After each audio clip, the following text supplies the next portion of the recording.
It was one of those humid Charleston afternoons where the air feels like a warm, wet blanket the moment you step outside. I'd just finished a grueling week of data entry at a temp agency downtown, and all I wanted was a six-pack of cheap beer and some frozen pizza. The Piggly Wiggly on Meeting Street was the closest, a relic from another time with its faded pink sign and perpetually damp-smelling entryway.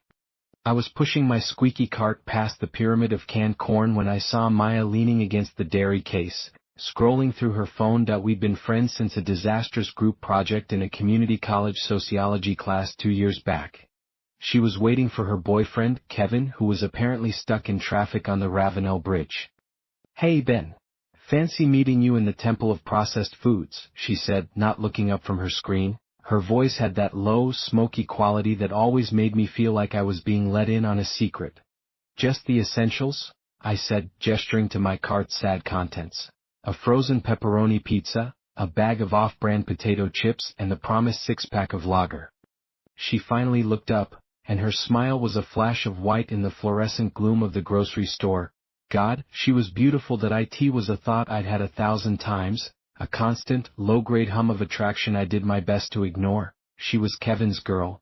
But in that moment, with the fridge case humming behind her, all I could see was the way her old, soft Rolling Stones t-shirt stretched across her chest, the fabric thin enough from countless washes that I could just make out the outline of the lace trim of her bra beneath it. She shifted her weight, and the worn denim of her jeans tightened across her hips that I had to force my eyes back to her face.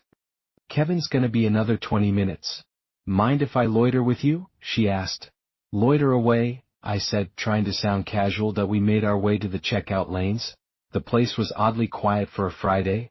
Only 2 lanes were open, both with lines, and the self-checkout kiosk stood in a silent, empty row. "Let's just use these," I said, steering my cart towards the automated stations. "Faster."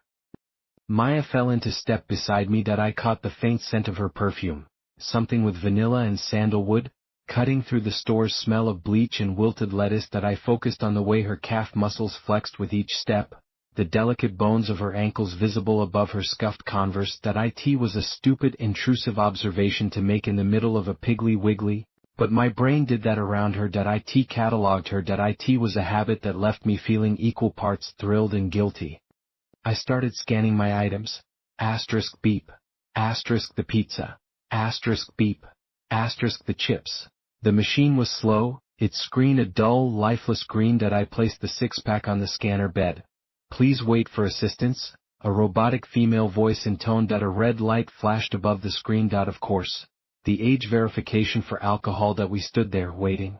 The silence stretched. I was hyper-aware of Maya standing just inches from me.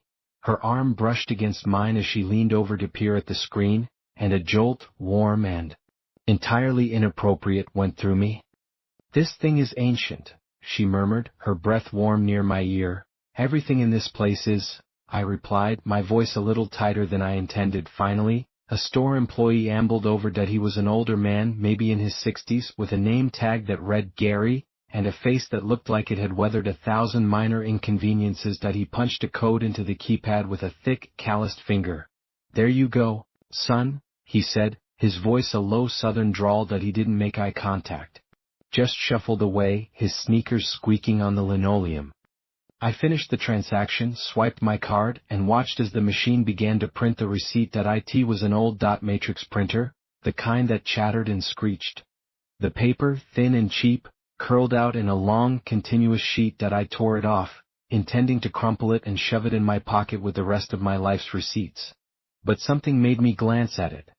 The top was normal. Piggly Wiggly number 217 Charleston, South Carolina frozen pizza, $3.49 potato chips, $1.99 lager, 6 pk, $8.99 subtotal, $14.47 tax, 87 cents total, $15.34. Then below the total, the print continued. The font was the same, but the words were wrong.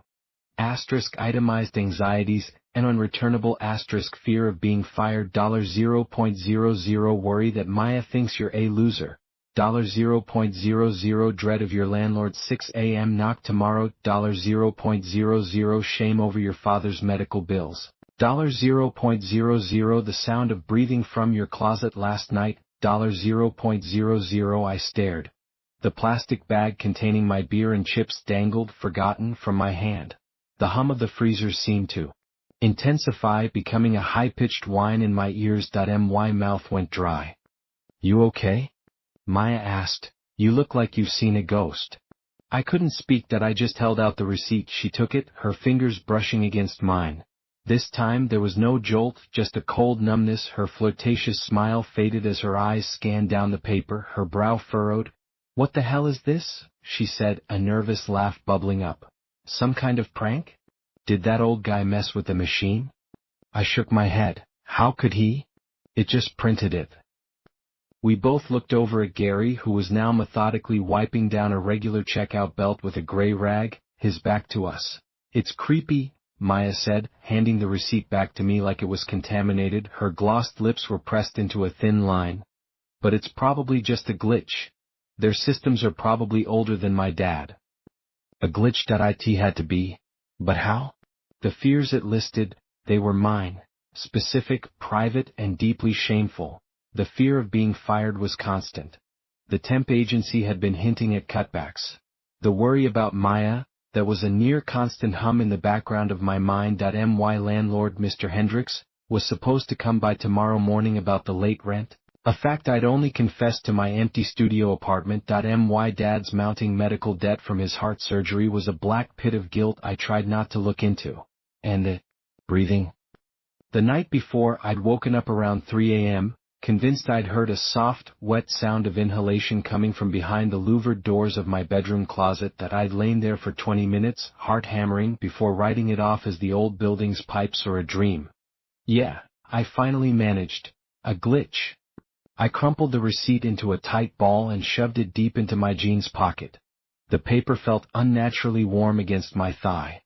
You're still spooked, Maya said, her tone softening. She put a hand on my arm. Her touch was meant to be comforting, but all I could think about was the receipt's line. Worry that Maya thinks you're a loser. Was she pitying me now? The thought was a fresh spike of humiliation. I'm fine, I lied, forcing a smile. Let's get out of here. We walked out into the oppressive Charleston humidity. The sun was low, casting long shadows from the live oaks that lined the street. Kevin's beat-up Jeep was just pulling into the lot. He waved, a big easy grin on his face. My savior, Maya said, her whole demeanor brightening. She turned back to me. You sure you're okay, Ben? Positive. See you later, Maya. I watched her walk towards the Jeep, the sway of her hips in those tight jeans a familiar, aching sight. For a moment, my anxiety was eclipsed by a wave of pure, unvarnished want. I imagined what it would be like to run my hands over those curves, to feel her body against mine. Then the passenger door opened, she climbed in, and Kevin leaned over to kiss her. The moment broke. I got into my own car, a 10-year-old Honda Civic that smelled faintly of mildew. I tossed the grocery bag onto the passenger seat and just sat there for a minute, the engine off. The ball of receipt paper in my pocket felt like a burning coal. I pulled it out, smoothed it on my steering wheel, and read the words again. The sound of breathing from your closet last night. $0.00 A cold trickle of sweat ran down my spine. A glitch couldn't know that. A prank couldn't know that. I hadn't told anyone. I'd barely admitted it to myself. I drove home to my apartment on the upper floor of a creaky, converted single house on King Street. The place was a dump, but it was cheap, and it was all I could afford. I unlocked the door and stepped inside, the old floorboards groaning under my weight. My eyes went immediately to the closet door. It was closed, just as I'd left it. I put the beer in the fridge, but the thought of eating the pizza made my stomach turn. I cracked open a lager and drank half of it in one long pull, trying to wash the taste of fear out of my mouth. I sat on my couch, the crumpled receipt on the coffee table in front of me, a silent accusation. The rest of the weekend passed in a blur of low-grade dread. I jumped at every creak and groan of the old building. I found myself staring at the closet door for minutes on end, straining to hear anything over the thrum of the window unit AC. I called my dad, making strange small talk, the unspoken weight of his bills hanging between us. I thought about texting Maya, but every message I drafted sounded pathetic or weird. The receipt had poisoned everything.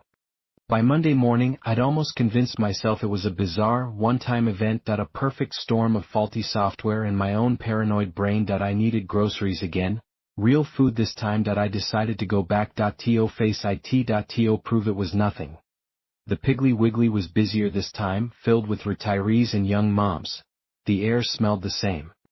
I grabbed a cart and went through the motions, picking up bread, eggs, milk, and some chicken breasts. My heart was thumping as I approached the self-checkout. Gary was there, restocking the little plastic bags. That he gave me a slow, incurious nod. That I chose the same kiosk. That I scanned my items slowly, deliberately. Asterisk beep. Beep. Beep. Asterisk. The machine was placid. Its screen a dull green. No alcohol this time. No need for assistance. The transaction finished without a hitch. I held my breath as the receipt printed. I snatched it from the machine. It was normal, just the groceries, the total, the date and time. A wave of relief so powerful it made my knees weak washed over me. I actually laughed out loud, a short, sharp bark that made a woman at the next kiosk glance at me. I was an idiot. A superstitious, paranoid idiot. It was a glitch. A 1 in a million printer error. I felt like a weight had been lifted. I was halfway to the exit, a genuine smile on my face for the first time in days, when I felt my phone vibrate in my pocket. I pulled it out. It was a text from an unknown number. It was a picture. A photo. It was a slightly blurry, off-angle shot, taken from behind a shelf of cereal boxes. It was a picture of me from just a few minutes ago, standing at the self-checkout kiosk. You could see the focused, anxious look on my face as I scanned my items. You could see the receipt just beginning to curl out of the machine. The text below the image read, "You looked so relieved when it was normal that it's never just normal." I froze in the middle of the automatic door, the sensor beeping angrily as it tried to close on me. I spun around, my eyes scanning the store. The retirees pushing carts slowly, the young mom trying to corral a toddler. Gary still by the bags, not looking at me. A stock boy in a red apron stacking cans. No one with a phone pointed in my direction. No one paying me any mind at all. My own phone vibrated again.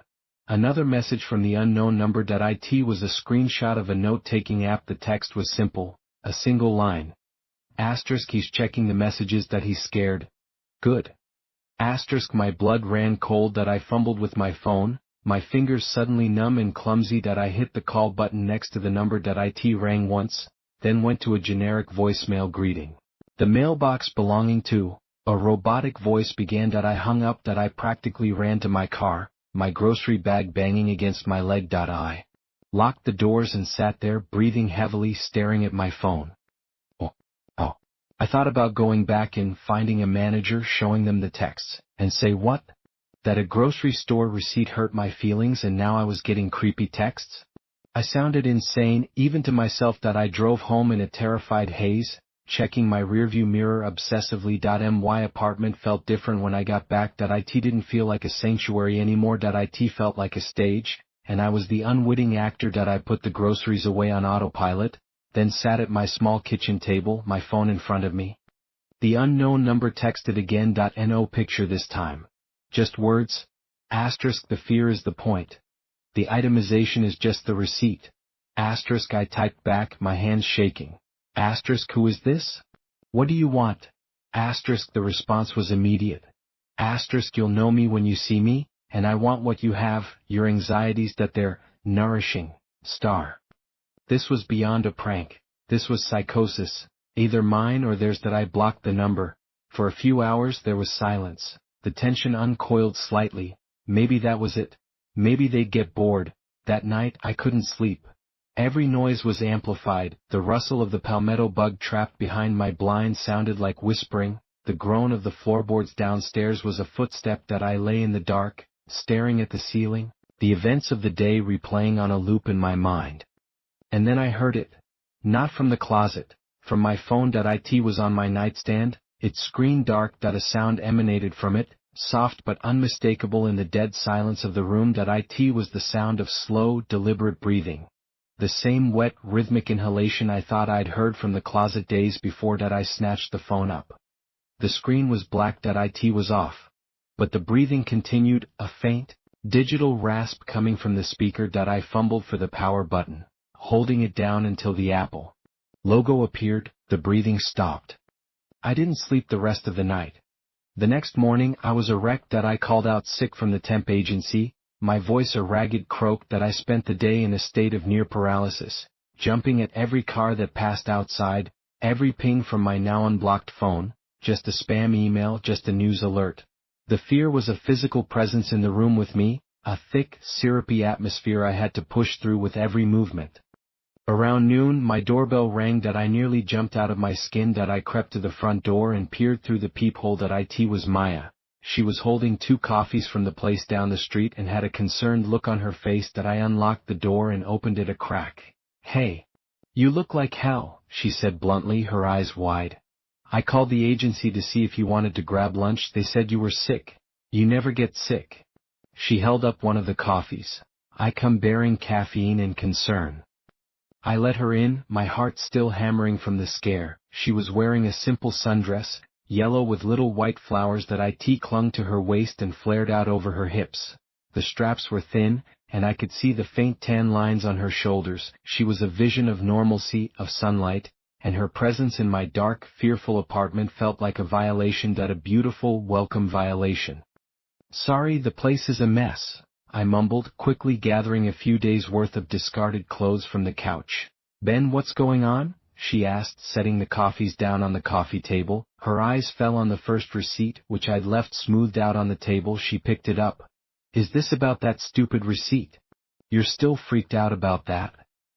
"It's not just the receipt, Maya." The words tumbled out of me that I told her everything. The second, normal receipt, the texts, the photo, the breathing from my phone that I showed her, the messages on my screen that I was babbling, my words tripping over each other, my hands gesturing wildly. She listened, her expression shifting from concern to deep unease. She didn't interrupt. When I finished, I was out of breath, my chest heaving. "Ben," she said slowly, her voice gentle.